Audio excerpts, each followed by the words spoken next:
to fucking be in fucking this, man. I fucking don't know fucking how I fucking held it in, but now I fucking yell and fucking pound my fucking fist, man. I'm in a twist, man. You fucking need to fucking see the fucking powers that be, or fucking you and me, do you exist, man? Don't let the fucking succeed in fucking making you feed until the motherfucking greed. The fuckers wanna fuck you, so you gotta fucking hurt. You gotta fucking bad, so you gotta fucking work. So fucking Hello, ladies and gentlemen, boys and girls, children of all ages, cats and kittens, dogs and fucking puppies, and all you wrestling fans out there, especially still locked in quarantine, hopefully not protesting like a fucking idiot and storming the goddamn beaches out there. Welcome to the Wrestling Enthusiast Real Talk. I am Eric Peralta, otherwise known as the Wrestling Enthusiast. Today, we're going to talk about Impact Wrestling's Rebellion. We're going to review the two-night spectacular. We're also going to take a look at some wrestling news and an update on Vince McMahon. Is now the way he looks like a sad case. And maybe some possible rants on a President Pig fucker, but I think Pig Shit has enough bullshit on his own, especially with his butt buddy Anthony Fauci. Fuck that piece of shit. We got ourselves a good show here tonight. Well, let's take a look at some of the wrestling news. See some of the wrestling news going on. For those of you that have watched Dark Side of the Ring, the latest episode featured David Schultz. David Schultz is known for the infamous slap heard around the world. And Schultz slapped the taste out of former 2020 reporter who was attempting to expose the wrestling business. You check that out on Vice TV. And check out all the other episodes of Dark Side of the Ring. Chris Benoit was one of the most emotional episodes I ever seen. The New Jack story was incredibly frightening, but at the same time it was crazy. See how crazy of an individual New Jack could get if you mess with his ass. So I wouldn't mess with him if I were you. Jimmy Snuka's death of his girlfriend, and then of course the Brawl for All episode, the assassination of Dina Bravo, and many more will be coming out. And I'm pretty sure there's at least 2 more episodes coming out for the Dark Side of the Ring. Check them out on Vice TV. Speaking of that, CM Punk and Jim Cornette, 2 men who are known for not shying away from letting their voices be heard, they chimed in on the episode. And I'm quoting a quote from Jim Cornette, and this is according to his Twitter. Just realized since there was no Twitter in 1985, I had no way of telling John Stossel what I thought of him, but I can now. You got what you deserved, you whiny little bitch. I'm sorry you got a settlement out of it, but if anyone ever fit the description plaintiff, it's you. So, they're talking about John Stossel. So, yeah, and yes, I agree with him, because I think he is a bitch, and I think he could go fuck himself off. Also, CM Punk kind of chimed in on that. He said, wrestlers and fans who spend the energy to applaud Schultz slapping Stossel, stop and think and spend half that wishing there was a way to stick together and stand up for Schultz being blackballed. Until then, you're all missing the point. It's like, need a full episode on Mansfield now. Stossel, Mansfield, and Schultz interviews are great. The Dark Side of the Ring, and Jim Cornette shines, end quote. There's a quote there from CM Punk. And, it's a very interesting episode. I suggest you guys go check that out. We have an update on the released WWE talent list. The most recent ones has been Edgar Lopez, Hussein Aldagal, and Cain Velasquez. I don't know what the fuck the point was this about, signing him a fucking contract and then not fucking using him. Was this really a good idea? Was this ever really a good idea? They only used him for a match with Brock Lesnar at Saudi Arabia. And the match only lasts 3 minutes. I fucking hate the Saudi Arabian shows. I hate them. The only good one they ever did was the Greatest Royal Rumble. That was in 2018. They did that one Greatest Royal Rumble with a 50-man over-the-top rope Royal Rumble. It featured a lot of guys from the NXT roster and shit. See, that was fun to watch. The rest of the shows, Crown Jewel, Super Showdown, and the other Crown Jewel, it was all a bunch of horse shit. Let's be honest about it. Beyond horse shit. It looked like it's so the shit is so stench worthy. You can see two maggots fuck on top of the pile of shit. That's how stench worthy it is. It's fucking pathetic. Another update. Gerald Briscoe, a longtime producer and coach, has been let go. That's a shame. Hall of Famer too. He has been with the company for so damn long. And it's been so up there. It's just really a shame that shit like this has happened. It's just really, really hit everyone hard, especially in the pandemic. And I really think it's really bad for them, and I just really feel sorry for them. We have birthdays today. Titus O'Neil turned 43. Today is Wednesday. It's April 29th. Tomorrow will be 30th, and Friday will be May 1st. And we'll into a new month on Friday. Hopefully that'll be the time this podcast release. But in the meantime, on the 29th of April, Titus O'Neil turns 43 years old. Jay Lethal turns 35. Paul Roma turns 60 on today. And Oksana, former WWE diva Oksana, turned 38 years old. The Iconics member Billie Kay recently launched her own Instagram series. In the first episode, which you can see below in her Instagram, you can see that she has a show called J. McKay Does. And it's basically her playing Halo. And I thought it was a very fun video to watch. I did see it. It was only like a 5-minute video. I think she's getting used to this type of shit too.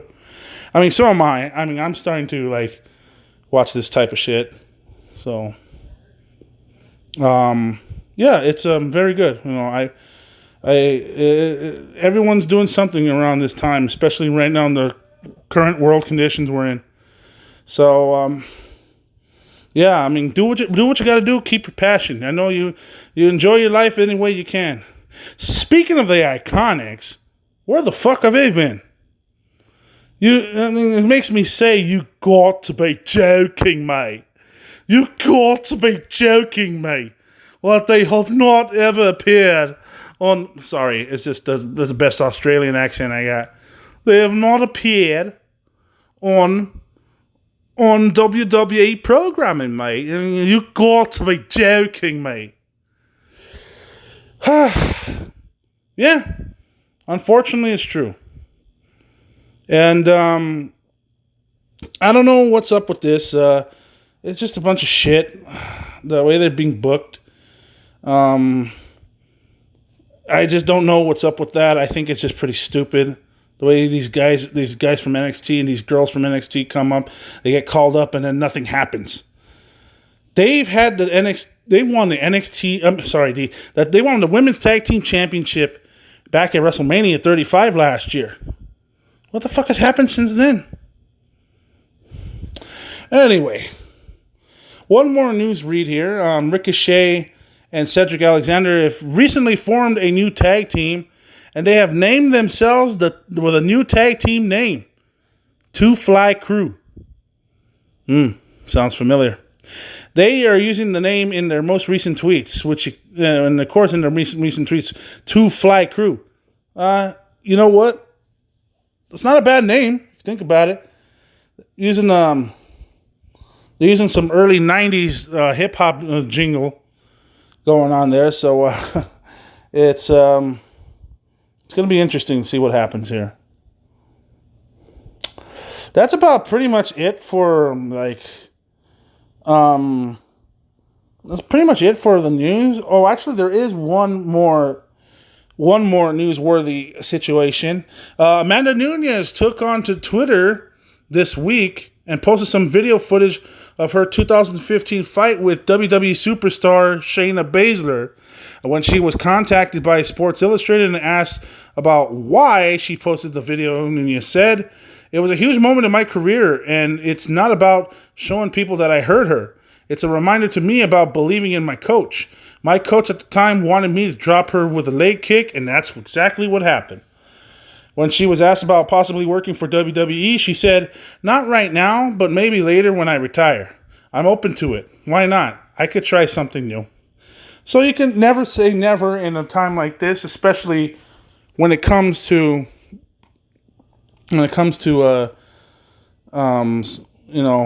transitioning from the MMA world and then going into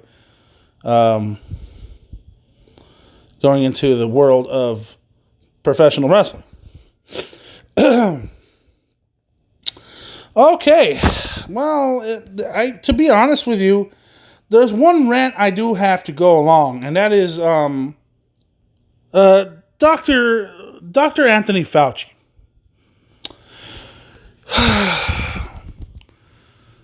This is really, I cannot take this motherfucker seriously. He has been appointed by Trump. However, he is also a CDC, Center for Disease Control, official doctor.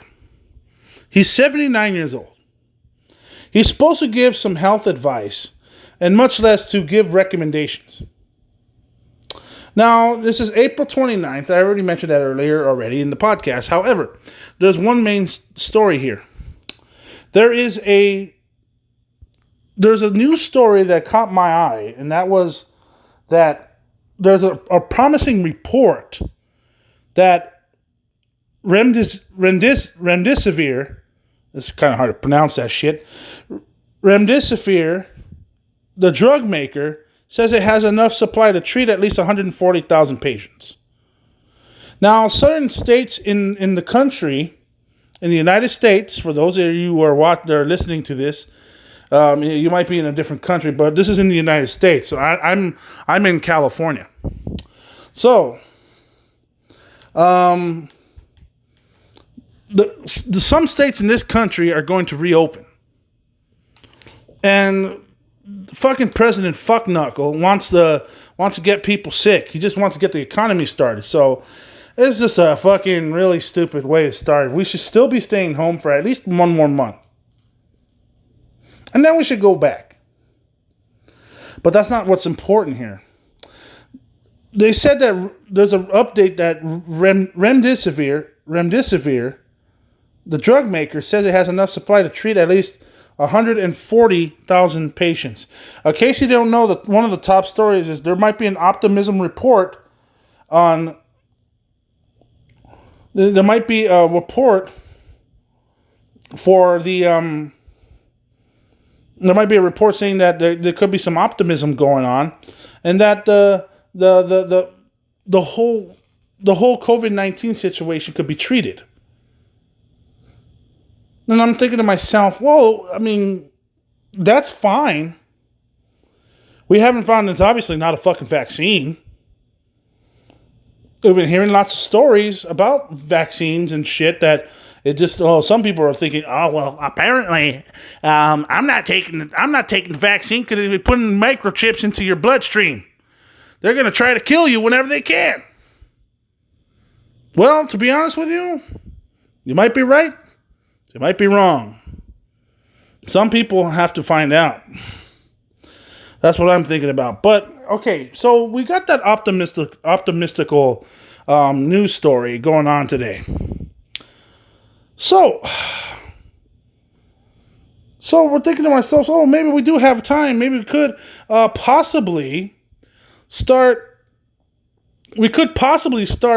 having people getting cured quickly out of this fucking virus. So apparently we might have something to work out.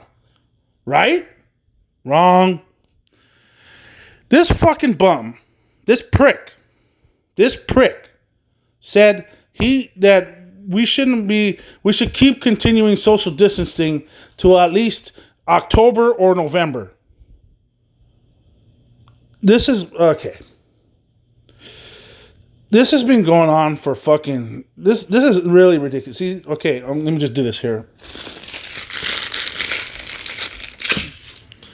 Okay, I just drew that shit up, that fucking article that's saying about that Dr. Anthony Fauci shit. Because let me tell you something, you motherfucker.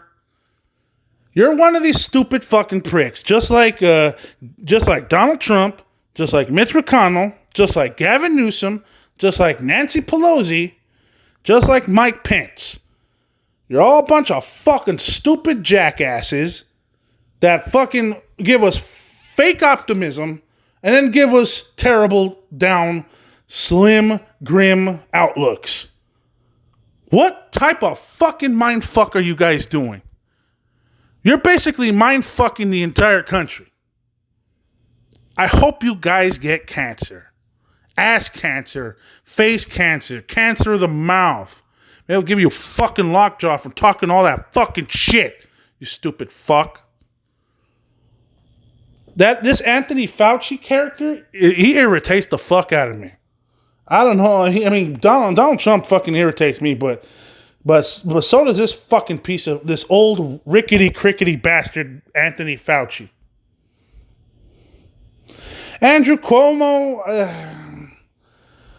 he's kind of a bit more respectable, but at the same time, he is a politician, so he can't be trusted. Fuck this fucking guy in a white coat. I don't like this son of a bitch. This fucking 80-year-old half-cadaver. Think I'm going to respect this motherfucker? Saying, oh, we're getting optimism. Oh, okay, so we can go back to normal. No, apparently we're going to be like this until 20 years from now. Fucking piece of shit. There is going to be an uprising, and it ain't going to be pretty. And I'm telling you this, and I'm telling this right now. This uprising, I'm worried about. It's almost happening because we got people protesting in beaches and fucking town halls and shit. We already got that going on. They're not going to stay home. They're just going to fucking keep going out there. Good God almighty. If they ain't stupid, like I said, you know what, fine, I don't give a fuck. Let them go out there and kill themselves. I could care less. I'm going to do the safe thing and most logical thing. I'm staying the fuck home. I'll collect that check. I ain't going to worry about that. Fuck them. Pieces of shit. So, with that being said, Dr. Anthony Fauci could go suck a big fat elephant dick. So fuck him.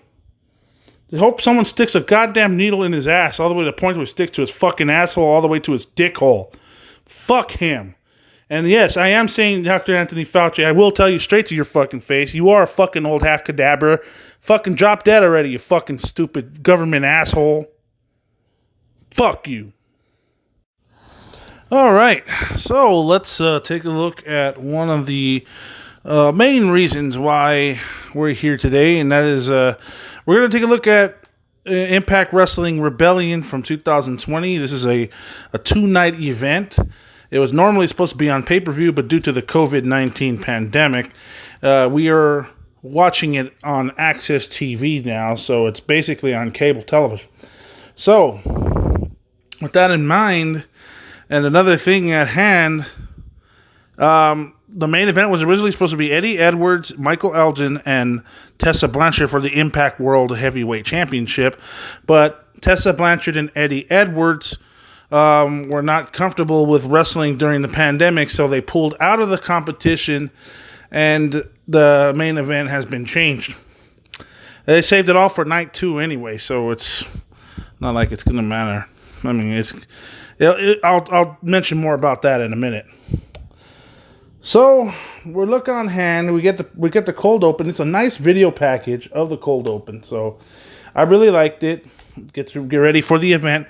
is really treated as a special for Impact Wrestling, so it's really nicely done. Empty setup, empty studio setup, it looked good.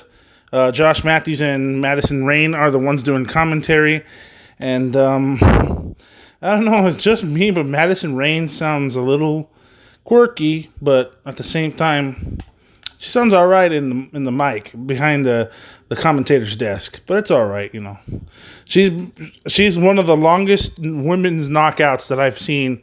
The longest time she spent the longest time over there at Impact Wrestling. Besides fighting with the likes of Gail Kim and then Jacqueline. So I kind of see her as being there the longest since the TNA days. Okay, so enough of that at hand. Let's take a look at some of the matches here. As the opening match is OVE versus Crazy Steve, which makes his return. He was a surprise entrant in this one. He tag teams with Tommy Dreamer and Rhino, and the way this matchup went, by the looks of things, the way they hyped it up somewhat in a way, especially when Crazy Steve was introduced. And it was interesting to say, oh, he's probably back. He came back. So unless this was like a one-time off appearance or some shit, because sometimes they do that for some reason. I don't know why. So the matchup starts, and the matchup starts working into counters. Jake Christ from OVE, he tried to ground wrestle him, and then Tommy Dreamer, tries and then falls. So Rhino and then Steve help him up with that, and then Dreamer takes over and he tags in Crazy Steve. So, there was a couple of quick tags here.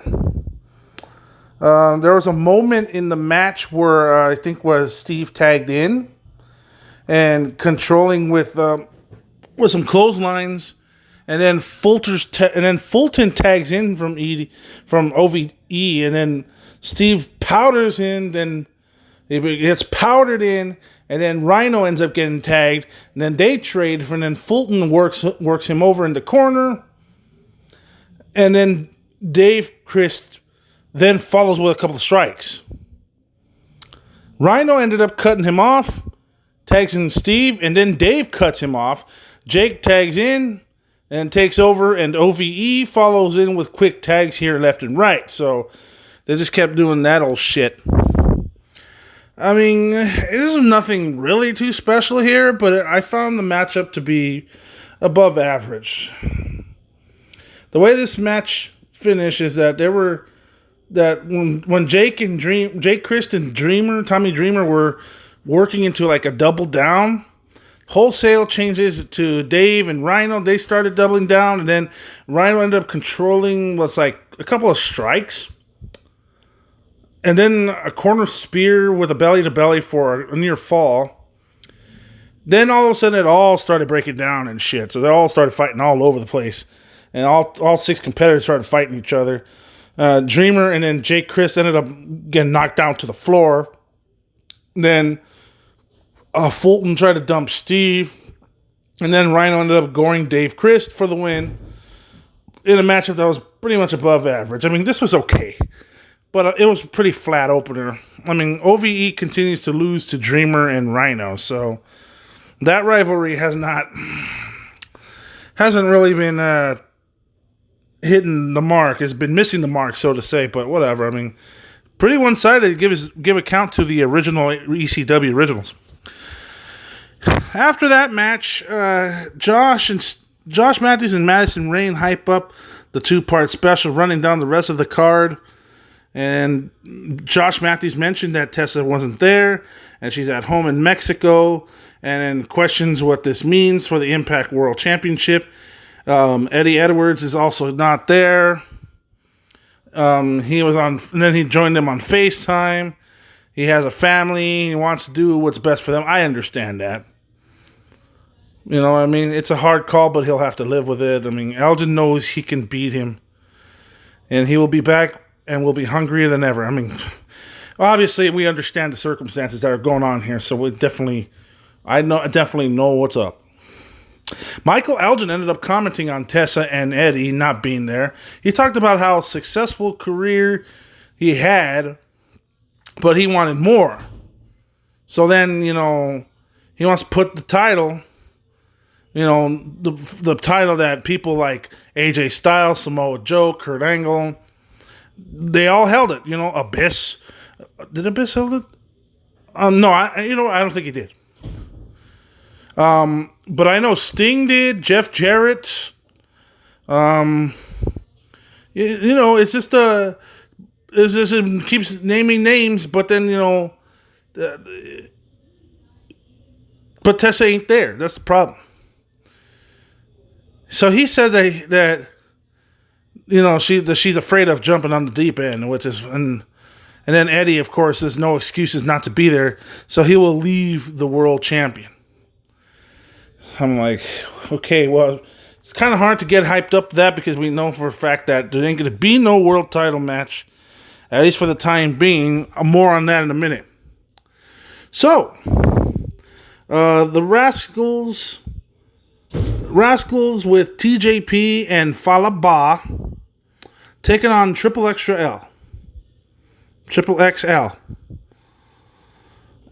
extra large. But anyway, it's Ace Romero. That is what it was. So anyway, the way this matchup worked is this: it's a 6-man tag with 3 different teams, 2 members in each team competing against each other. TJP and Desmond Xavier ended up starting the matchup, so they locked up, working Colorado tie up, then countered in the work into a standoff. So we were off to a start here. So the first time I think they started getting into a tag was when I guess TJP hits the drop kick, but then TJP gets the octopus, and Desmond Xavier fights back. And then he ended up tagging Zachary Wentz. Once he tagged in Zachary Wentz, double team to TJP. I must also note, Trey Miguel is not out there. He will be wrestling in a match at night too. So it's going to be Zachary Wentz and Desmond Xavier. So both of them are going to be right there fighting. And as far as the matchup goes, I kind of find it interesting the fact that that you got 3 big heavyweights there. You got Falaba, who was like a beast. It's 375 pounds. And then you got Larry, who is like 405 pounds. And then you got Ace Romero, AC Baby. One big dude that surprisingly is agile, and I get incredibly impressed by the way he wrestles. Seeing him wrestle in matches in PCW Ultra and AAW Pro. I mean, the way that this match worked is everyone kind of got the showcase here. However, I think the workhorse of team, in my opinion, was the Rascals, because I think they pretty much carried this matchup. There was a lot of good action there, and you can see also TJP and then Falaba. They're all fighting their way in there, and then a big Samoan drop that Falaba had when he ended up tagging in TJP. That was very good. And then Zachary Wentz of the Rascals, when he got tagged in, they followed with double teams. Then they sent Romero into Larry. TJP ended up cutting him off, getting pushed by a push salt, and then it started breaking down afterwards. And then Ba hits a cross body with using his size right there. Desmond Xavier cuts him off, and then gets pounced by Ace Romero. Larry covers for a near fall. Triple X isolate Desmond Xavier, and then working double teams, and then TJP just dumped Ace Romero. And then Wentz ended up firing back and then hits springboard cutter. And then Dez hits the spiral tap for the win. And the Rascals ended up winning this matchup. And I must say, with this matchup, it was definitely a 7.5 out of 10. I think everyone was showcasing here. But in my opinion, the three top workhorses were definitely the Rascals and TJP. Zachary Wentz, and then Zachary Wentz, Desmond Xavier.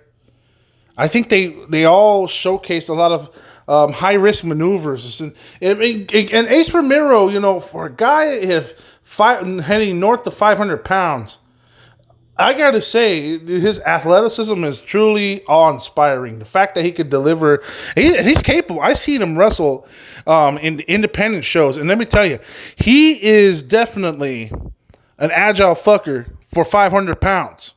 If you want to see how 500 pounds looks good, trust me, him doing a tope suicida right onto his fellow competitors is fucking impressive. But on that note, I give the match a 7.5. I think all 6 guys showcased their athleticism. It was a bit lethargic in the middle, but I mean, Larry D was in control as well.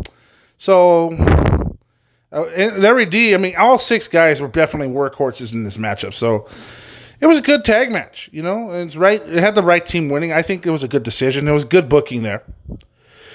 While we're at it, the North joins via video conference, and they say they're in Canada, but they're not stuck, and they're in the greatest country on earth as on an extended vacation. Oh well, don't get me fucking started on this, because I don't want to make any comparisons to greatest country in the world. I really don't want to do that, especially how I think of the fucking. Because I personally think I live in the greatest country on earth, but it's run by a fucking man-child, a 75-year-old man-child who throws temper tantrums like a little problem child, little bitch. But I digress. And while we're on the subject of changing subjects, Rich Swann ended up joining Willie Mack to talk about tonight's X Division title match. Willie Mack will take on Ace Austin. Ace Austin also has a reputation in the Indies. He's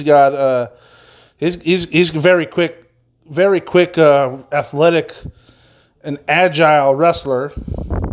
Willie Mack is known for taking risks. He moves for a big dude. I think he's got the right capabilities. He was a former NWA North American champion. So let's see how he does here at the Impact X Division Championship. Let's see how it goes with Ace Austin and Willie Mack. So the way this matchup started, Ace Austin was stalling because apparently he's the heel, Willie Mack is babyface. And Ace Austin just fucking took over a goddamn minute. Just stood around stalling for a minute. And after that minute, he offers a handshake. So, and I mean, I don't really think this stalling would be really necessary, but I see where they're trying to go. But at the same time, it just kind of kills momentum in the matchup. Because then I'm going to start talking about it in audio clips like this on my podcast. So anyway, so he then offers a handshake, tries to attack him, and then Mack cuts him off. Austin ended up powdering him in the face, and then back in, and then Austin cradled him for a near fall. Mack ended up firing back, and then Austin powered him again, and of course, hero maneuvers, they're done right there. I mean, he gets choked out, it chokes him out, and then looks for a high cross, but then Willie Mack ended up countering him. and then encountered into a Samoan drop. That was nicely done. I thought that was very good. And then a standing moonsault, and then ground and pound followed until Austin makes the ropes. That was very good sequence right there. I thought that was very quick. And so anyway, Austin ended up countering back and then delivered some kicks, and then he gets a near fall, and then he chokes out Willie Mack. He tried to choke him out, Willie Mack, and then follow with a Trouble in Paradise-like maneuver, almost like an enziguri type of kick. And then it gets a cover for a 2 count. So we got yet another near fall right there. Oh, I'm sorry. Actually, what happened, I'm trying to look at my notes. Actually, he flew up and tried to attack him, but then Mack ended up countering him. And then he got him for a powerbomb, and that ended up with a near fall. I like this match. I mean, it's definitely fun. The way he gave him a cannonball followed by a stunner that is countered into a backflip, and then that was a near fall, and that ended up pissing off Ace Austin. So then Mack ended up countering the fold into a pop-up cutter for a 2 count. Mack ended up heading to the top rope, then hit a coast-to-coast on him, which was very fun, which was very impressive and athleticism right there. I got to give kudos to Willie Mack on that one. So there was a frog splash that missed, and then Austin cradled him with the ropes. The ref catches him, and then they started arguing. Austin was up at the top. Mack cuts him off. And then Austin ended up countering him, and then he ended up crotching him. But then Mack countered into a stunner on the buckles, and then gave him a frog splash, and then he finished it up. And Willie Mack ended up becoming the champion, the new X Division champion, Willie Mack. So congratulations to Willie Mack. I think this is his first title on Impact Wrestling. He was an NWA North American champion at one point in time. But, yes, I'm very impressed. I like the fact that Willie Mack defeated Ace Austin. And I like the fact that Willie Mack continues to impress, along with Ace Austin, too. So he's done a very good job. I mean, if they didn't do without the stalling of the match, then it would have been a classic. I just don't know about stalling in an empty arena. It just doesn't make any fucking sense. But it was a really good, fun match. I mean, I had a blast watching it. So that was a 7.5 out of 10. So after the match, Rich Swann ended up arriving to celebrate with his pal. So while they were celebrating out there backstage, Rich Swann says this proves how great Willie Mack actually is. So Rich Swann says that they'll always be a tag team, but they can go after those tag titles when he's back. So then all of a sudden, Johnny Swinger ended up showing up. And then he says that the team will live on forever. And then Mack no-sells him. So he was clearly bullshitting him. Look at him like different. Swinger says he was promised a title shot. Swann wants to party. Then Swinger promises to get his Cadillac so they can go. Oh, man. So then Mack and Swann bailed on him. Okay, so I'm pretty sure that means they're going to have a match down the line for that X Division title. So anyway, the next matchup, it's the Smiley One Kylie Ray against Kiera Hogan. And this match kind of started on an episode of Impact. I guess it happened, it was during an interview segment with Madison Rayne. I guess they must have got into like a argument. Well, actually, no. You know what? Actually, the way it started was Kylie Ray bumped into Susie, a.k.a. Sue Young. And I guess they got along, and then Kiera Hogan stepped in and said, "No, you cannot beat me," and all that stuff. So I guess that's when the rivalry started. It was just an introduction, so let's see how this goes. So anyway, the match starts with Kiera shoving Kylie and then tries to get her pissed off. And then Ray ended up quick. Then Kylie just took her down, and then she tried to lock on the STF. Oh, by the way she calls the STF, she calls it the smiles to the finish. But anyway, I guess that's her little specialty. STF is not a bad move, I'll tell you. It's a good submission move. She flows with arm drag takedowns and Hogan. I mean, I got to say, for the record, both of these girls could wrestle their asses off. I mean, I've seen both of them wrestle at bar wrestling. The most recent bar wrestling that I went to was when back in February, and it was about February 26th, I believe. Kiara Hogan was fighting against Miranda Alizé. And that was good. You know, I really like how they showcased. Actually, what happened? It was actually a 2-on-2, but Kiara Hogan was actually teaming up with Diamante. So yeah, that's who she tagged up with, and then she fought on against Miranda Alizé, and then her tag team partner, Joey Ryan, which you'll find out more in a minute. But in the meantime, back to the match at hand.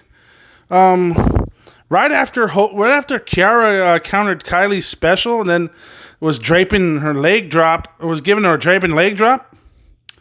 It was covered for a near fall. Kiara then follows up with corner kicks, gets another near fall, and then we hit a commercial break. So then we're back to a break, and then all of a sudden Kylie started getting some momentum back, and then she started to charge. So it was a little bit back and forth in this matchup, but I think Kylie had a little bit more momentum in this match. I personally think I think both girls did great here, and this was pretty fun. But I think Kylie kind of carried this matchup. She has it's surprising me how good her groundwork is. The way she could wrestle on the ground, she does it like an amateur wrestler almost. So she does it very good. So in the meantime, a little bit towards the end of the matchup, we see the Kylie special, and then she gets a near fall out of that. Then Kiara ends up fighting off the STF. Then she stuns her off the ropes. Then a super kick followed in for a near fall, 2 count. Kylie counters the purge into a suplex. Then she follows up with a couple of punches here and there. Then Kylie gives her a cannonball. Kiara then poked her in the eye. That pissed her off. And she hit a grounded super kick. Then it follows with a grounded pound. She started talking shit to Kylie. And then Kylie locked up the smiles to the finish, and Kiara Hogan taps out.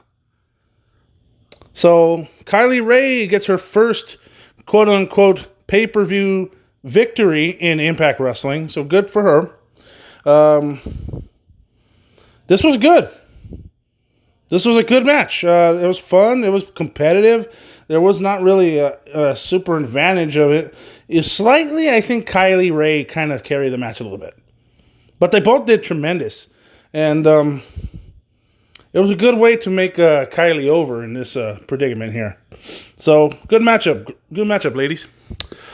Okay, so the main event of night number 1 ended up being this unsanctioned match between Ken Shamrock and Sami Callihan. And I look at Ken Shamrock and I think to myself, oh boy. And let me just reiterate something here for a minute. I have seen Ken Shamrock fight before in the past. I've seen him a few times during the Attitude Era. I seen him actually fight in the UFC when he was fighting against Tito Ortiz and he got his ass handed to him several times and all that. I mean, yeah, I could tell he's not aged well. I mean, but I think it's because it's ruggedness. How am I saying? All the scars and bumps, bruises and cuts and scrapes all of a sudden merge onto you when you wake up in the morning and you look at yourself in the mirror in the restroom light. And then you think to yourself, fuck, that can't be right. It's fucking filled with bumps and scars and black marks and all that shit on your forehead. God damn, I look like Eric Stoltz. Look like Eric Stoltz in that Mask movie. But anyway. So yeah, that's Ken Shamrock taking on Sami Callihan. And the first thing that happens, as soon as Ken Shamrock goes, try to attempt to go into the ring, Sami ended up attacking with a suicide dive. Gives him a tope suicida during Ken's entrance. Okay, so we're off to a fast start, and we barely started talking about this fucking thing. So, they follow with suplexes onto the floor, and then he ends up whipping Ken Shamrock to the barricades. Ken gets all pissed off, and then he starts striking him and kicking him, punching and kicking the shit out of him, and then whipping Sami into the barricades again. Then lays in a couple more strikes in, and then he kicks him back into the barricades yet again. I mean, granted, the barricades were pretty much fucking useless because there's no people there, so fuck it, right? Might as well use it as weapons. So some of this shit only ended up with probably 2 or 3 minutes in the ring. Then they fought backstage. And then when we go backstage, it's presented in a cinematic form. Cinematic presentation. So they end up backstage. Sami blinds him with powder. Throws powder in his face. Follows with trash can lid shots to the head. Then Sami uses a chain.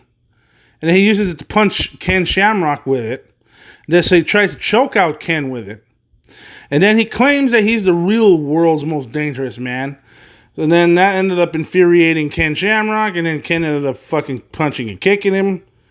And he was yowling a lot. He still does that. Ah! So, yeah, that's him. And then, while that shit was going on, OVE started coming out and they started jumping him. And then they kicked the shit out of Ken, and then Sami gives a thumbs up and thumbs down. Then all of a sudden he knocks out Fulton with a bat. And then he takes out Jake and Dave Christ.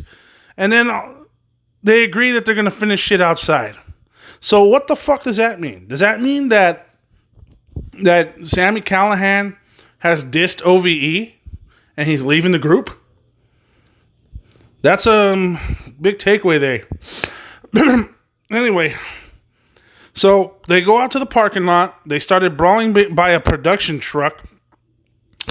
Ken started controlling the fight until Sami low blows him and gives him a nut shot in the fucking balls. Then he attempts to choke him out. Ken ended up fighting back. Then he escaped and gave him the ankle lock and ankle locked on Sami. Sami kept fighting back, and then all of a sudden he started to fade away. And then all of a sudden the referee waves it off and declares Ken Shamrock the victory. Where have I seen that shit before? Could it be WrestleMania 13? Yeah, something like that. Yeah, I can't remember what I remember about that. It was Bret the Hitman Hart taking on Stone Cold Steve Austin at WrestleMania 13 in a submission match. And then, I forgot to mention, there was a special guest referee in that one. Who was the special guest referee in that match? It was Ken Shamrock! I wonder where they got this idea. I mean, this was okay. Thankfully, it was not bad. Because you got Sami Callihan. He's not that good of a wrestler, but he's a good brawler, though. And I think that's why he likes to get in these type of matches. With baseball bats and chairs and chains and all that shit. I mean, that's a brawler's mentality, which fine. That's perfect for him. You're good at brawling, have at it. He's very good. I actually met Sami Callihan. One of the toughest dudes you could see fight. He fought Brian Cage. He fought Mil Muertes one time from Lucha Underground. So, that's just a knee slapper right there. He's a tough bastard. What can I say? Sami Callihan. So I felt the finish was a carbon copy of Austin and Bret Hart at WrestleMania 13, but whatever. I'm not really complaining too much. I don't know why Ken Shamrock wins this match though. Since Sammy lost the world title, came back with his big rebooted character, and then seemingly broke away from OVE here, and then he lost to Ken Shamrock in 2020. So Sammy, not having a good 2020. I will say that. It's like he's been buried.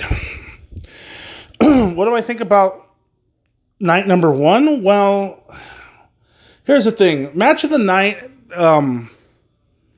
I gave it to Willie Mack, and it's a tie kind of between Willie Mack and Ace Austin, and the 6-man tag that the 6-man tag with the Rascals, TJP, Falaba, along with Triple Extra Large with Ace Romero and Larry D.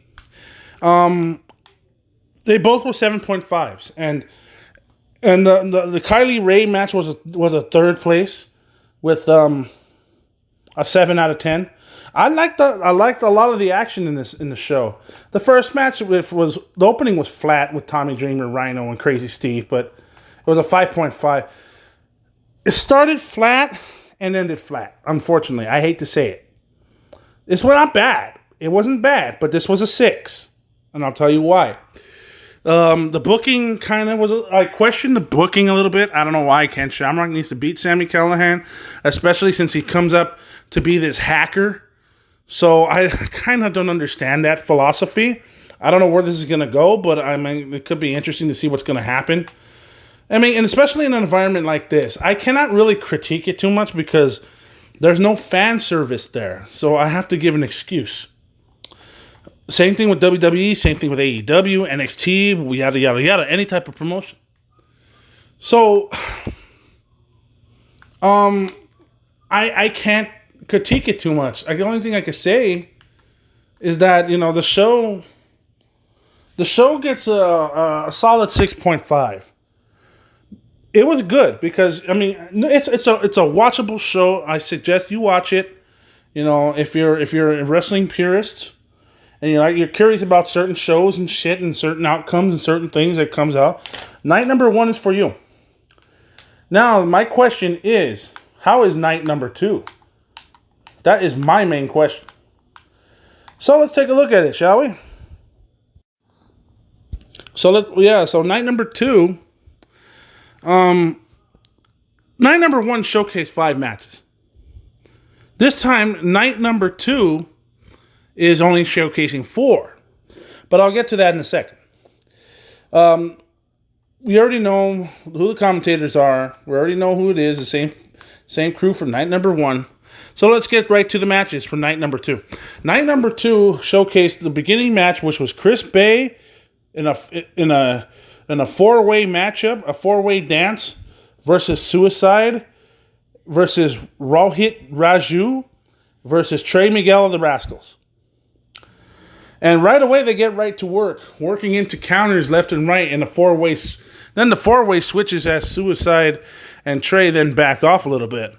Bay dropkick Suicide, Raju dumps Trey, and he and Bay isolate Suicide with double teams.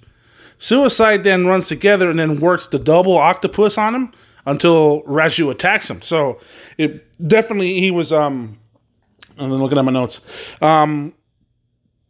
Basically, what happened is that he's trying to, make way, trying to cut him off. And Suicide ended up cutting him off. And there was a couple of near falls in this matchup.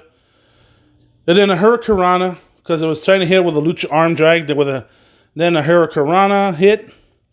Trey ended up cutting him off and then runs wild all over his opponents. Chris Bay counters back, takes out Suicide, and then dumps Trey Miguel. Then Raju begs off and then cradles him for 2. Chris Bay comes up and does the suicide dive and then knocks his opponents down. And then when the other three were at it, Raji, Suicide, and Bay were out on the floor, Trey Miguel does this one leg bounce off the middle rope, and then he flies on top of his opponents outside the ring. That was fucking sick. That was a definite dope ass fucking over the top rope moonsault. That was definitely innovative in my opinion, and it was purely athletic. So I gotta give Trey Miguel lots of props for that one. He definitely, I think he, Suicide, Chris Bay, they all did wonderfully good. They executed a lot of the. I kind of felt bad for Raju. I felt like he didn't do that much, but I mean, I felt like he was got the shit end of the stick in this matchup because he wasn't really showcased that much. So anyway, as we slip towards the end, Trey Miguel was cutting off his opponents, so it started breaking down.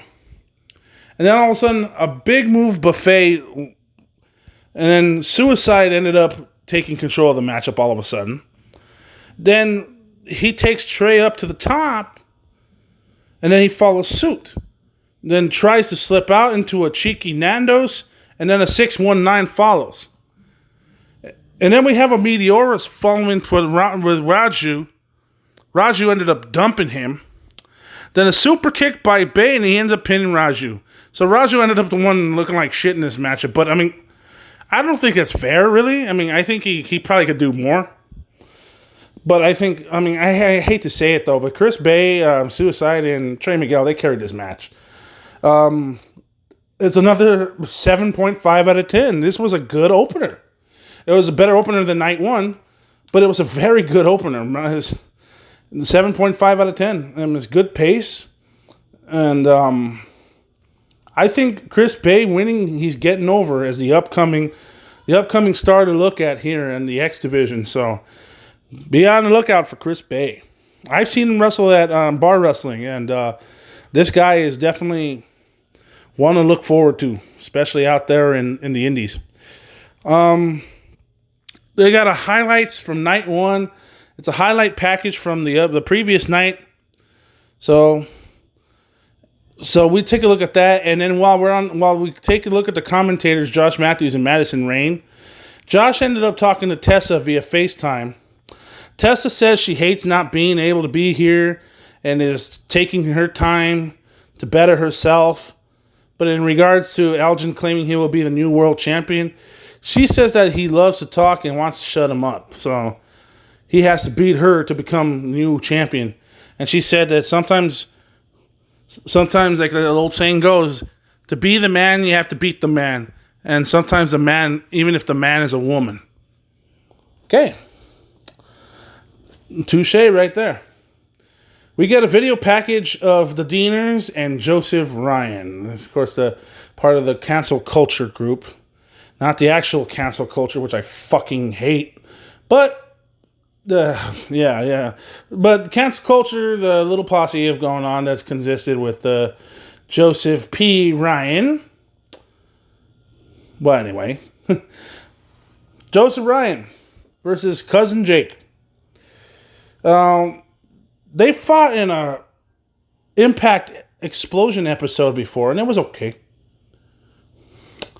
Ryan started talking shit, shoves Jake, and then he runs away like a little bitch. Jake overpowers him, and then Ryan begs off and stalls. Lock up again. By the way, whoever listens to this, and I don't know if anybody listens to this, but if you are a wrestler and I say you run like a little bitch, I meant like in wrestling match psychology. I don't mean like you are actually a little bitch. I'm trying to say kayfabe. Kayfabe. That's what I'm trying to say. All right, moving on. So Cousin Jake started tossing Ryan around a little bit, and he's dressing up in this fucking button-in shirt and pants. I'm like, it kind of reminds me a little bit of the Liberian when he's out at ringside. But yeah, you know, Peter's kind of like that Peter Avalon type shit. Anyway, no, I'm not hating on Peter Avalon, by the way. I'm just saying that he kind of resembles his style. But anyway, Ryan ended up firing back. Then he ended up posting Cousin Jake. Then we head to commercial break. Annoying as shit. Post break, suddenly Joseph Ryan is in control of the matchup. And, I mean, Jake ended up countering him into a suplex. And there was a corner splash that followed, but Ryan hits divorce court for 2. Gets a near fall out of that. Jake fires back, hits suplex. Both men are down. Jake follows with strikes, then fires up, and then a lariat for a near fall. Then he dumps Ryan and follows with a tope. Back in, and then throws him a power bomb at him. Ryan ended up stunning the arm over the ropes and then hits a super kick, covers for a near fall. Jake counters, but Ryan cradles him with the ropes, and then he ends up winning. So Joseph Ryan, in his heel gimmick, takes on Cousin Jake and defeats Cousin Jake. Well, it picked up down the stretch a little bit. The body of the match was a bit flat. I mean, I hate to say it, but, I don't like to criticize too much, especially, if the match gets a 3.5 out of 10, then I'll start talking shit. But other than that, nah, I mean, it's not really a type of match you would have in an empty arena. I mean, this is more fitting for a crowd. If it hadn't been a more crowd reaction, then I'm afraid this would have worked out better. But my score is 5 out of 10. And what that means, meh. Just meh. Moving on, we see that we get a video package of Rosemary, and she's at the bar complaining to Taya about having to work this Full Metal Mayhem match. Taya has been reduced to wearing sweatpants. Jordan Grace makes her ill, and Rosemary says she understands and tells her to come and face Havoc instead of her. Taya refuses, and Rosemary says the feud is in her past, while Taya needs to get back into her warrior mentality, whatever the hell that means. And Taya promises her a girls' night when she wins. So Rosemary then agrees. But Taya owes her one. It's going to be interesting to see how she is since she's not at the undead realm no more. Havoc tells a story about her history with Rosemary in a video package. So it goes back to the undead realm. Interesting story. By the way, if you haven't watched Impact Wrestling, the Undead Realm is a group that was by Father Mitchell, who is the sinister minister of the disciples of the church. That was back in 2002 TNA days. It was very, very interesting. It involved 3 women wrestlers that have those horror gimmicks. And it's interesting because the type of matches they're always into, Jessica Havoc, Rosemary, and then Su Yung, who transitions into Susie, like a normal happy-go-lucky girl or whatever, like innocent girl, nice girl. And then her alter ego turns into Su Yung. So it's funny to me that these gimmicks are actually... I'm impressed. This kind of reminds me of like Mick Foley type of shit. When normal guy turns into Mankind, or turns into Cactus Jack, turns into Dude Love, or alter ego type shit.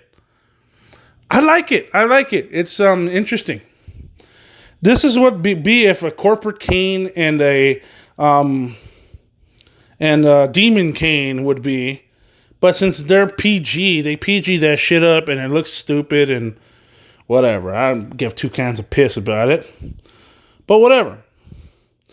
There's an interesting story. I guess they all started fighting each other and all that shit. And before you know it, I think one of their wrestlers got killed in the undead realm or whatever. But in reality, I guess she was just going to, and she was quitting the company, and then she ended up wrestling the indies. The other girls, Havoc, Rosemary, and Su Yung, they all wrestle in these no disqualification type matches. They all are all brawlers. So that means they hit each other with chairs, trash cans, tables, ladders, you fucking name it. I think they even used thumbtacks at one point. Okay, all right, I'm gonna stop right there. Thumbtacks in a woman's match. Do you think that's fucking crazy? I think it is, and I absolutely love it. Got to bring a little bit of brutality, and these women ain't afraid to brutalize each other. Okay, let's talk about the match for a second. So Havoc takes on Rosemary, and this match is Full Metal Mayhem stipulations. Full Metal Mayhem, in case you don't know, outside of WWE terms, that is a no disqualification, no count-out matchup. Anything goes. It's basically a hardcore rules style match. It's almost like a TLC match in a way.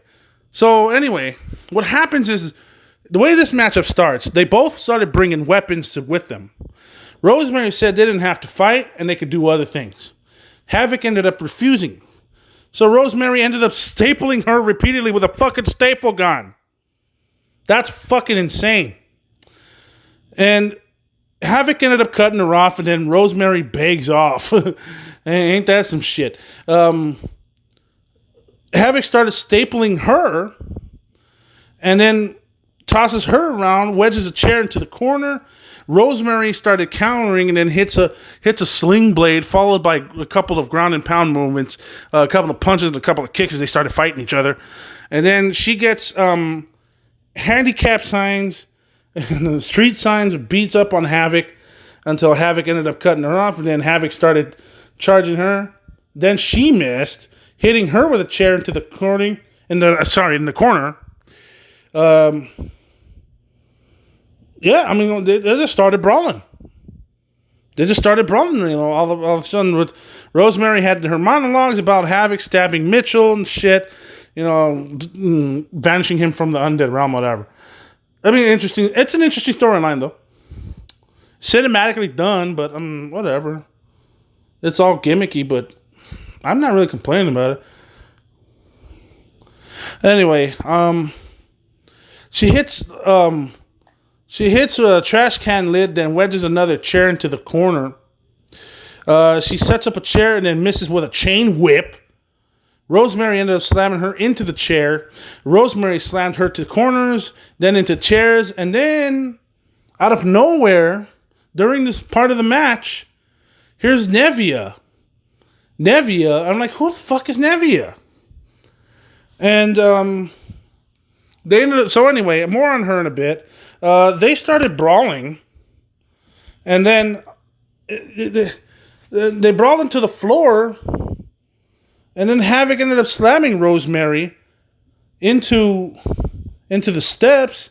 Then she uses a hard hat to block a trash can shot. And right after that, they both set up chairs in the corners in the ring. So I'm like, huh.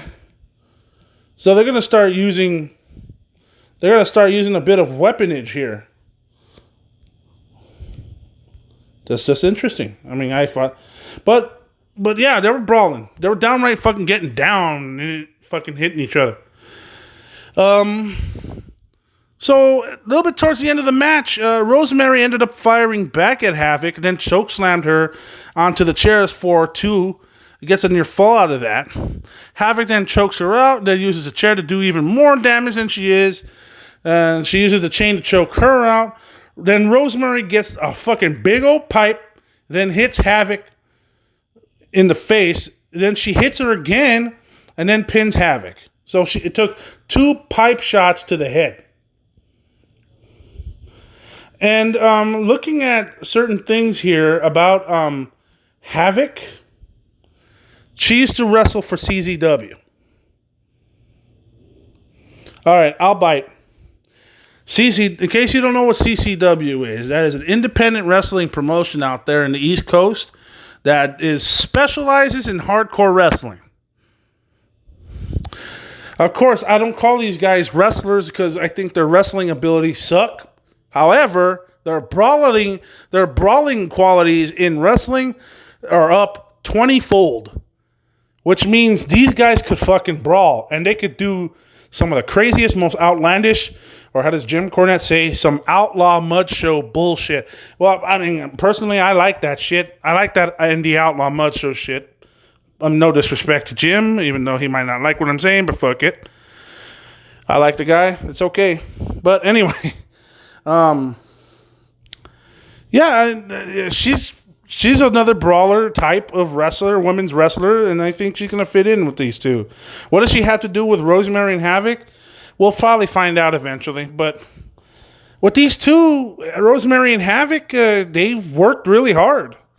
And, you know, they made the best out of a bad situation. The fact that there's no fans and, you know, there is no knockouts title match up here. I mean, but this was pretty good.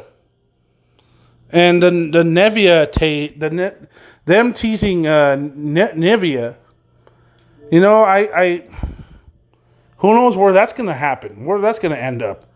So... Props to them. The match is a 6.5. I enjoyed it. It was brutal, but it also led some more questions, but at the same time, I liked it. So, there you go. That's my opinion on that. Okay. So, after that Full Metal Mayhem match, Willie Mack and Rich Swann are interviewed. They're still buzzing about Willie Mack winning the X Division championship, something that he's wanted for a long time. Rich Swann kept putting him over, kept putting Willie Mack over because they know each other and all that shit.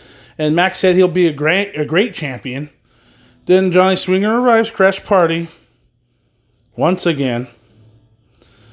And then, she says that Mac promised him a title shot and a shot at the strap. I noticed he said strap there. Now, I must keep in mind, if this was WWE and said, I'm going for a shot at the strap, that shit, he'll get yelled at by fucking Vince McMahon, by the way, for that shit, because it's not a shot at the strap. It's not a shot at the title. It's what you call an opportunity at the title, or a title opportunity. Shut up, fucking Vince. Anyway, back to the matter at hand. We got another video package, and it's an Impact Wrestling throwback, and it's Sami Callihan taking on Rich Swann from Rebellion from 2019, which was last year's Rebellion. And they're fighting because Sami Callihan did not use thumbtacks. He did not use no broken glass. He used fucking Legos as a weapon. He used Legos as a weapon. I've never seen shit like that before. I did see Rebellion 2019, and it was a good show. Tessa was in it. There was a crowd. I mean, I am not hating the fact that they're doing the show, especially in times like this. But, you know, no, of course. I mean, you know, come to think of it, you know, they had a good show. I'll review that soon, but they had a good show. So, I mean, it's definitely something to check out. Now, back to this year. Michael Elgin is interviewed, and then he's disappointed that Eddie Edwards and Tessa Blanchard are not there, and he would have sent them to the hospital. But things haven't changed, and he'll be champion tonight. We got a really good Elgin video package to follow suit with that, saying that he's ready. So he's dressed to compete. He says that Rebellion holds a special place. Yada, yada, yada. It's a big old thing. Rebellion holds a special place in his heart because he debuted at Rebellion, because he came from Ring of Honor at one point, and he stated he would be world champion. That would have been realized if his opponents weren't cowards and no-showed. They don't want any of Big Mike, so he demands that the ref award him the championship. Oh, shit. He changes his mind and demands David Pincer to do it. And he reluctantly agrees, but as he does, the lights go out, and Moose ended up arriving, wearing the old TNA World title. He says that he understands the guilt of Michael Elgin. He has no opponent. Eddie no-showed as Tessa holds the championship hostage. Moose said he is a world champion, but Elgin says he respects TNA while Moose tried to ruin them and then go back to the mid-card where you're a comedy act. Oh, shit. We got a little bit of fourth wall shit coming here. So, Moose says he conquered TNA talents and offered to defend it against him. Then all of a sudden, Hernandez shows up. I haven't seen Hernandez in a long time, so it's been kind of a little bit surprising to see him. Hernandez arrives and says Moose never beat him, so he wants in. So we got a triple threat match now for a quote-unquote TNA World Championship. I guess I had to do something, make this match, the main event, worth the value. So while this goes on, all three of them started brawling. Elgin hits a dive and then ended up back in. Moose then gets double teamed, and then Elgin tries to take control. Hernandez ended up countering back, and then takes Elgin down, and as Moose attacks with strikes. Then he kind of follows up with like a drop kick, and then Elgin counters it with a Northern Lights, and it gets a suplex for a 2. Northern Lights suplex, that was amazing. It was pretty clean. He followed with a clothesline, and as soon as he did that, Hernandez backdrops Moose and then works over Elgin. And while all that was going on, Elgin took out his knee and then follows with a half crab. Like gets him like a half Boston crab kind of like maneuver. And then he gets it on Moose. Hernandez ended up cutting him off and then delivers some chops, knife edge chops. And then they work their way up the top, and then Moose joins in. Heads up top and gets dumped as Elgin fights off Hernandez. He follows in, gives him, I think it gives him like a missile drop kick, then gets a near fall. And then we go to commercial break. As soon as they go to commercial break, I'm like, what the fuck, man? I'm enjoying this match. Fuck the commercial break.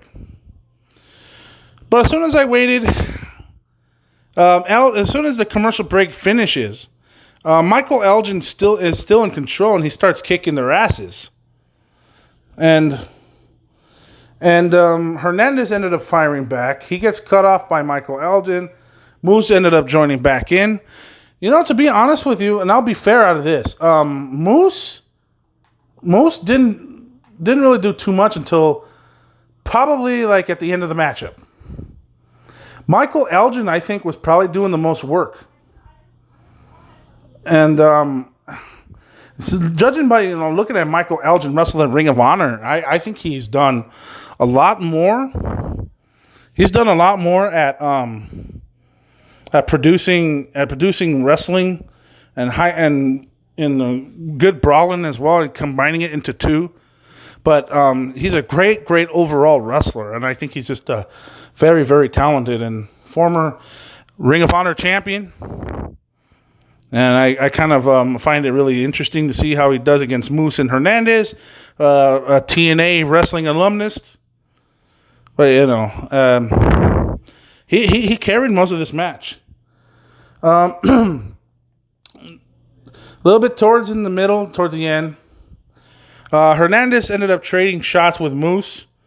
He hits a spine buster, trying to get a cover. Michael Elgin breaks the count. Hernandez cuts him off. Then he dumps Moose.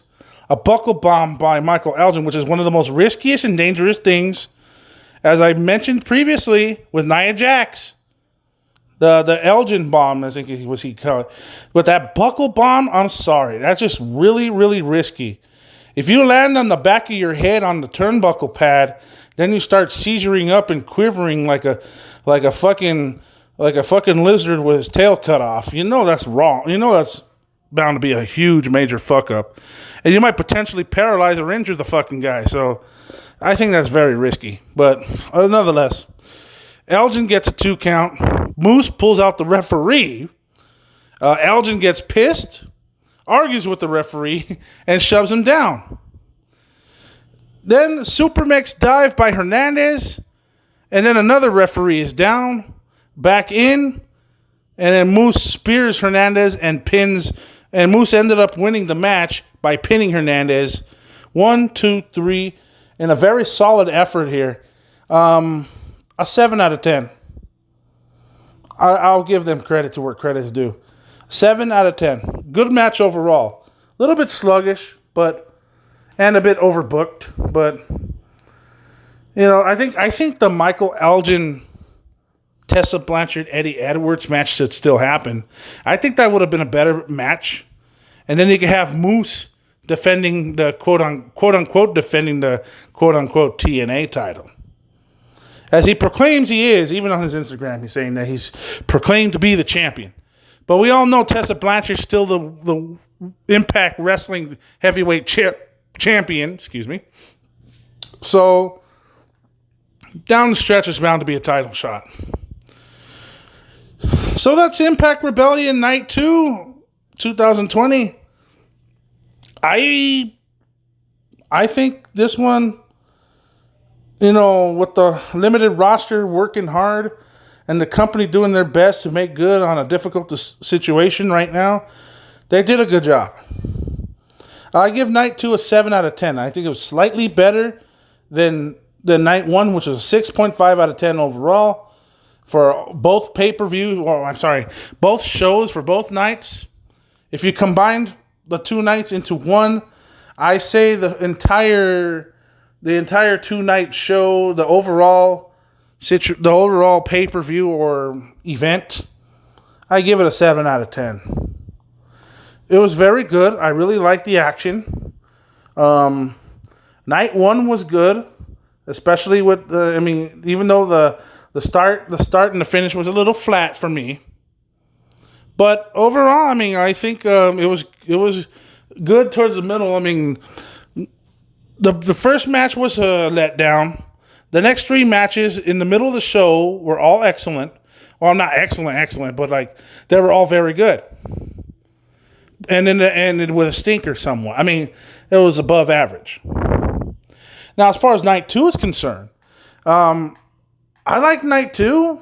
It started off with a fun match in a 4-way dance along with Chris Bay and Suicide and Rahid Rajut and Trey Miguel. I really enjoyed them. Joey Ryan and Cousin Jake. It was laughable. It was a mech for me. Full Metal Mayhem, Rosemary and Havoc. I enjoyed their little match. They were cracking each other in the head with trash can lids and chairs and shit. They even brought a big ass lead pipe. So that was cool. And then the Nevia tease. Who knows where the fuck this is gonna go? But it was interesting. And as far as the outcome is concerned with the main event, Moose beating Hernandez and Michael Elgin,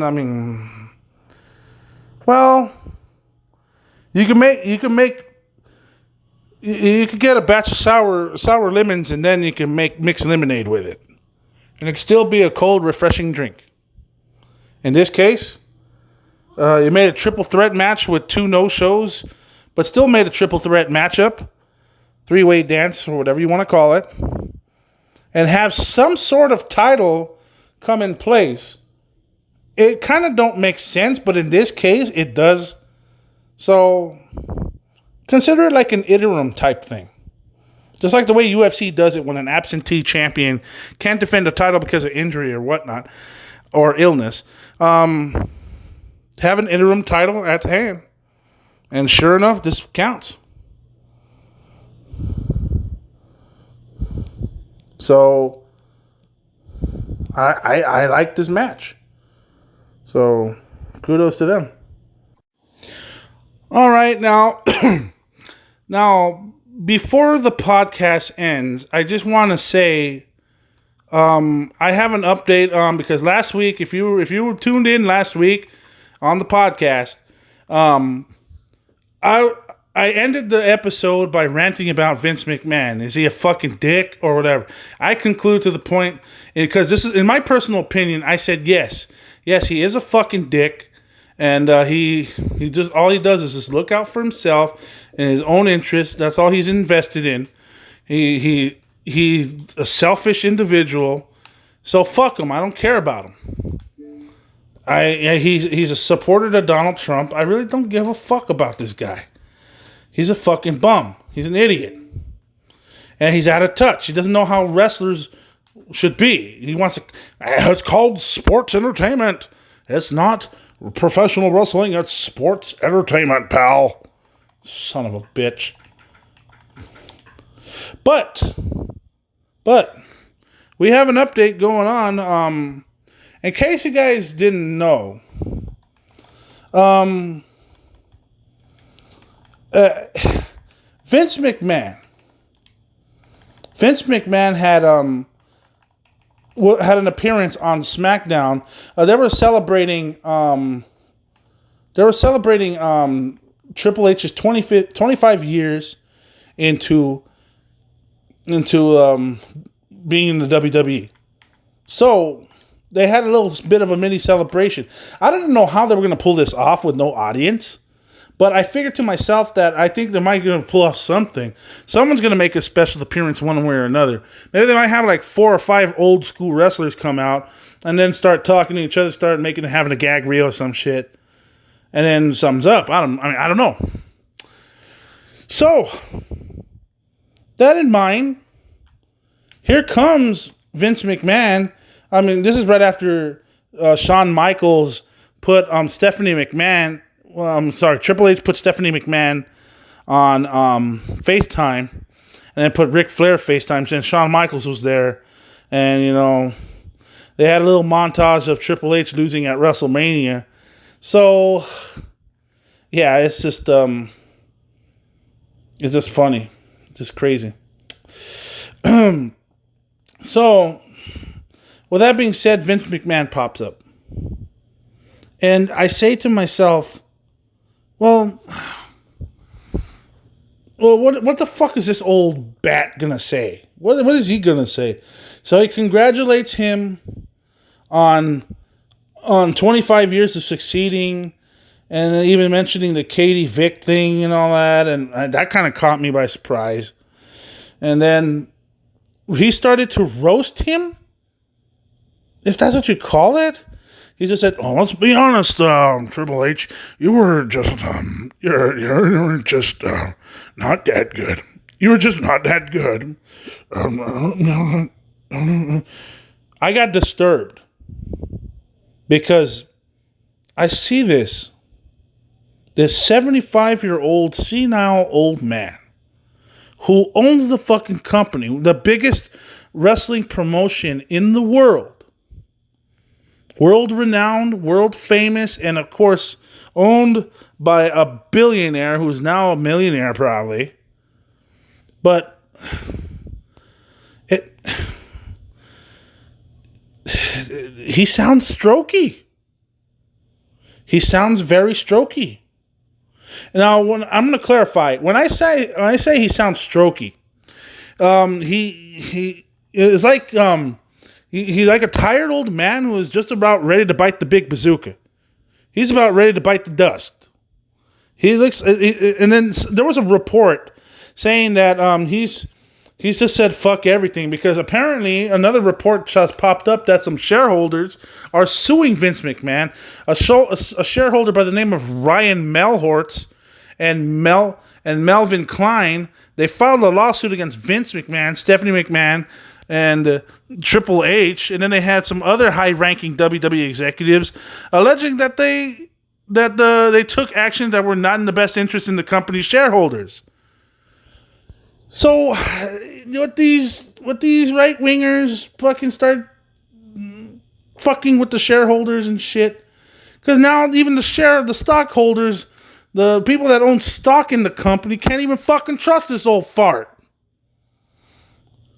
Do me a favor, Vince McMahon. Just do it for the sake of your sanity, for your family's sake, and for wrestling fans' sake.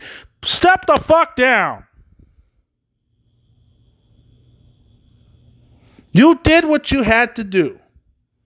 You did it all. You created Hulk Hogan. You created Shawn Michaels, The Undertaker, Stone Cold Steve Austin, Bret the Hitman Hart, The Rock, John Cena, Brock Lesnar. You've done it all. You've done it all. You created these guys, and they have become a household name in the world of professional wrestling. You made the company into a conglomerate. It became corporate in the year 2000, which is, to me, in my opinion, when they went public into the New York Stock Exchange. That was the start of a fucking downfall. But besides the point, he's done it all. He's done it all. You made so much money. You were a billionaire at one point. So, at this point on, if you have good quality wrestling matches that have been working around from 1996 all the way up to 2007, because in my opinion, 2007 was the last year they had good wrestling. There's still good wrestling around from time to time around here. There is. They can use the talent to produce good wrestling. I'm talking about PG-controlled bullshit, which happened in 2008. That was the worst time.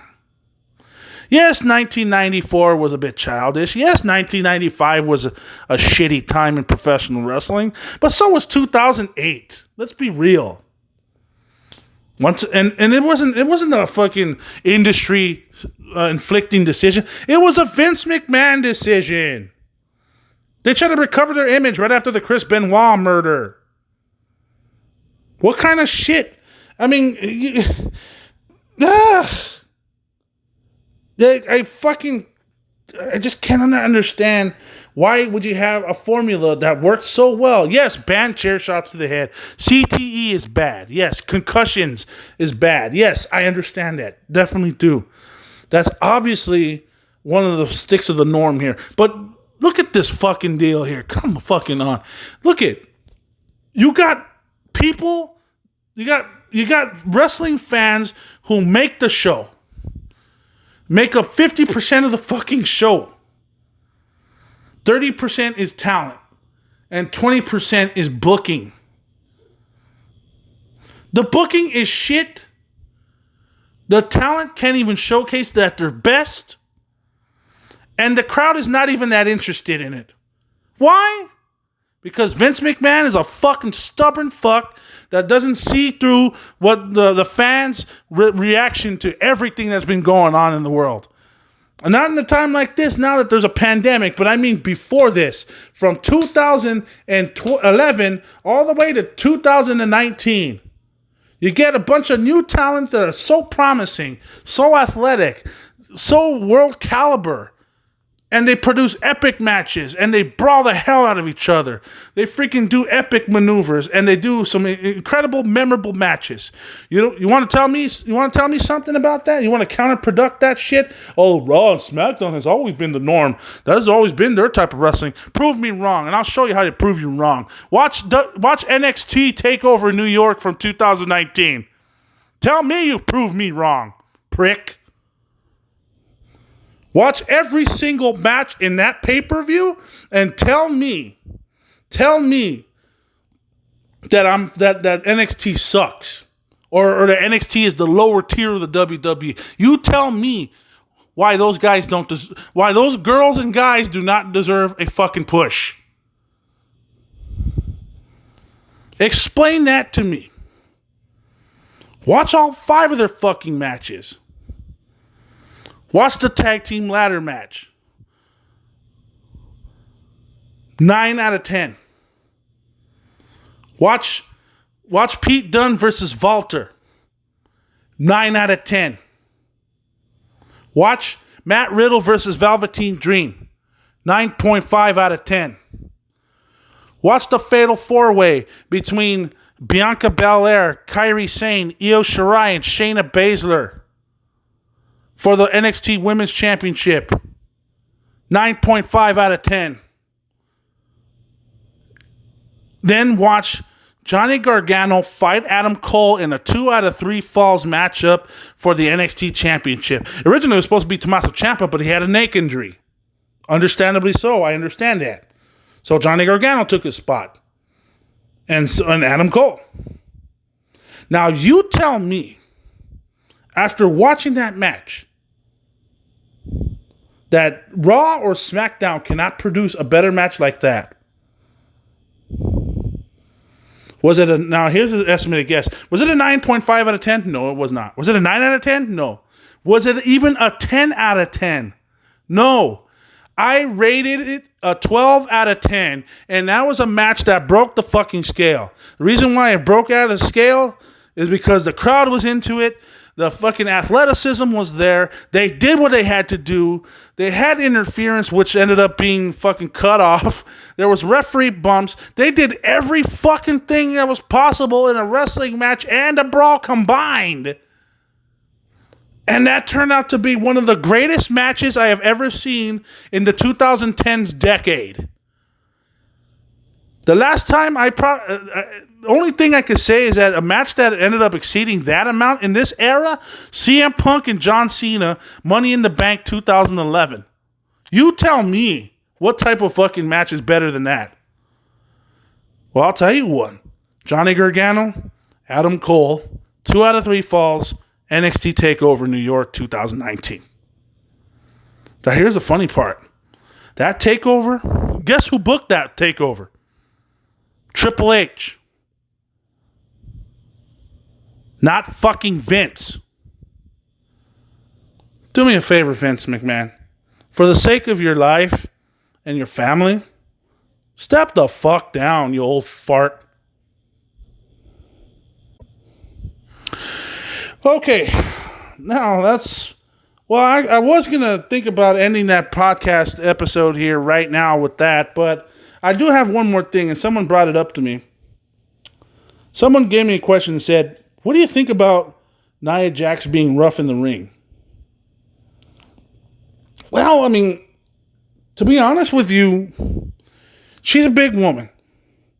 What is she, 6'3" and weigh almost 280 pounds?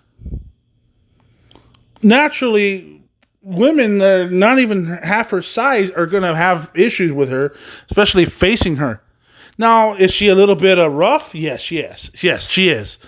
All she needs to do, because all she needs to do is, she can be a little rough. I saw what happened to Kairi Sane on last week's episode of Raw. Yeah, that buckle bomb went badly. And it hit the back of her neck. Yeah, I get that. She was concussed.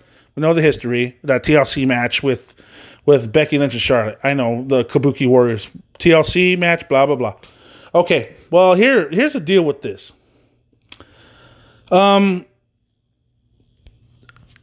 The thing, in my opinion, the way that they booked Nia Jax, because she's returning.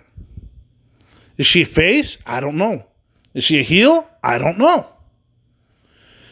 But apparently she got pissed off because of what Ronda Rousey was saying.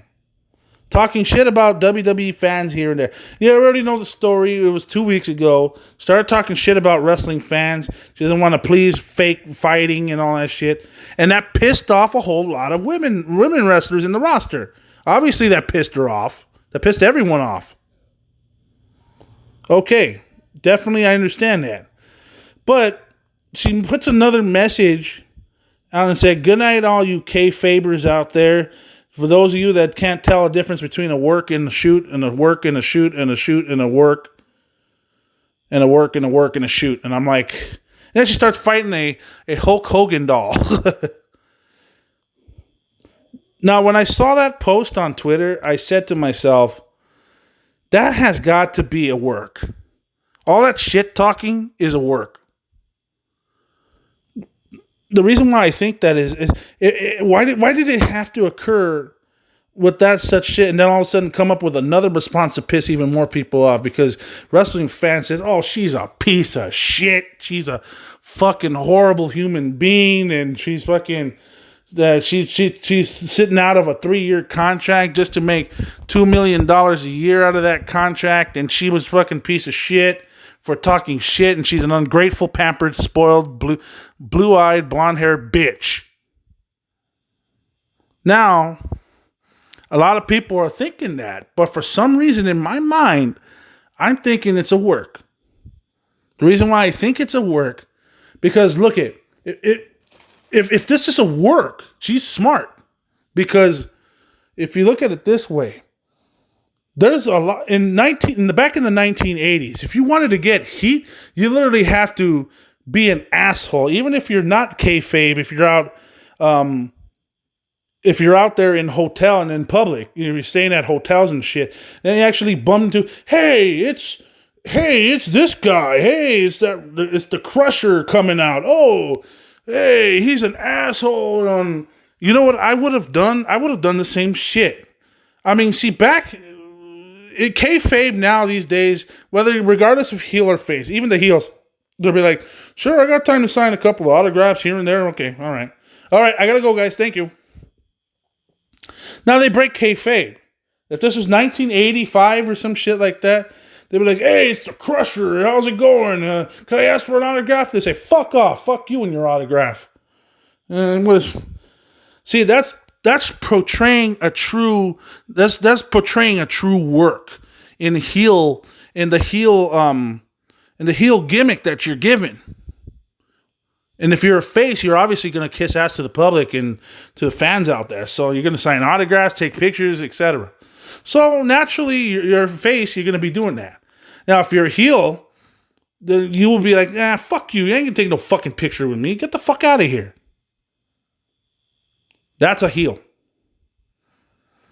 Now, in my mind, I was thinking to myself what Ronda Rousey actually posted on Twitter saying shit about WWE fans, that wrestling fans fucking suck, and I'm not going to go back in the ring with fake fights and all that.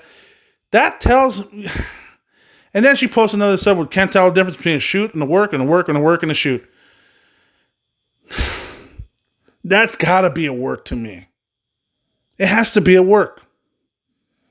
Nia Jax took it personally and she said, I'll see you down the road, bitch. That kind of triggered her, and I think, in my opinion, that kind of what triggered Nia Jax to be rough in the ring. Let's see how this goes. Now, do I hate Nia Jax for being rough? No, I don't really hate on her. I mean, she's a former... Wasn't she a former women's champion of SmackDown? Or Raw? Not quite sure. Actually, she was Raw Women's Champion, actually.